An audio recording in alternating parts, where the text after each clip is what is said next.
ನೋಡಿ, ರಾಜ್ಯದಾದ್ಯಂತ ಧಾರಾಕಾರ ಮಳೆಯ ವಿಚಾರಕ್ಕೆ ಸಂಬಂಧಪಟ್ಟಂತೆ ಪ್ರಮುಖವಾಗಿ ಇವತ್ತಿನಿಂದ 3 ದಿನಗಳ ಕಾಲ 3 ಜಿಲ್ಲೆಯಲ್ಲಿ ಧಾರಾಕಾರ ಮಳೆಯಾಗುತ್ತೆ ಅಂತ ಹವಾಮಾನ ಇಲಾಖೆ ಸೂಚನೆ ಕೊಟ್ಟಿದೆ. ಹಾಗಾದ್ರೆ ಯಾವ ಜಿಲ್ಲೆಗಳಲ್ಲಿ ಮಳೆ ಆಗುತ್ತೆ, ಯಾವ ರೀತಿ ಜನ ಅಲರ್ಟ್ ಆಗಿರಬೇಕು ಅಂತ ಹವಾಮಾನ ಇಲಾಖೆ ಎಚ್ಚರಿಕೆ ಕೊಟ್ಟಿದೆ ಅನ್ನೋದನ್ನ ಕೂಡ ಗಮನಿಸ್ತಾ ಹೋಗೋಣ. ಆಲ್ರೆಡಿ ರಾಜ್ಯಕ್ಕೆ ಮುಂಗಾರು ಮಳೆ ಎಂಟ್ರಿ ಕೊಟ್ಟಾಗಿದೆ. ಹಾಗಾಗಿ ಈಗ ಹವಾಮಾನ ಇಲಾಖೆ ಎಚ್ಚರಿಕೆ ಕೊಟ್ಟಿರೋದು 3 ಜಿಲ್ಲೆಗಳಲ್ಲಿ ಮಳೆ ಮುಂದುವರಿಯುತ್ತೆ ಅಂತ. ಹಾಸನ, ಬೆಳಗಾವಿ, ಕೊಡಗಿನಲ್ಲಿ ಎಚ್ಚರಿಕೆಯಿಂದ ಇರುವಂತೆ ಹವಾಮಾನ ಇಲಾಖೆ ಸೂಚನೆ ಕೊಟ್ಟಿದೆ.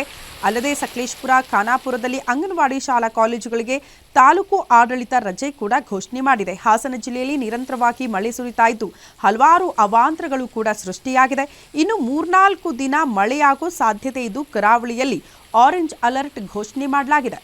ಹಾಸನ, ಬೆಳಗಾವಿ, ಕೊಡಗು ಈ 3 ಜಿಲ್ಲೆಗಳಲ್ಲೂ ಕೂಡ ಮಳೆ ಮುಂದುವರಿಯುತ್ತೆ ಅಂತ ಹವಾಮಾನ ಇಲಾಖೆ ಸೂಚನೆ ಕೊಟ್ಟಿರುವ ಬೆನ್ನಿಗೆ ಅಲ್ಲಿನ ಜಿಲ್ಲಾಡಳಿತಗಳು ಹಲವು ಕ್ರಮಗಳನ್ನು ಕೂಡ ಕೈಗೊಳ್ತಾ ಇದೆ. ಪ್ರಮುಖವಾಗಿ ಈ ಶಾಲಾ ಕಾಲೇಜುಗಳಿಗೆ ರಜೆ ಘೋಷಣೆ ಮಾಡೋದಾಗಿರಬಹುದು, ಜನರಿಗೆ ಸ್ವಲ್ಪ ಅಲರ್ಟ್ ಆಗಿರಿ ಅನ್ನುವಂತಹ ಸೂಚನೆಯನ್ನು ಕೂಡ ಜಿಲ್ಲಾಡಳಿತ ಕೊಟ್ಟಿದೆ ಅನ್ನೋದರ ಡೀಟೇಲ್ಸ್ ಸಿಗ್ತಾ ಇದೆ.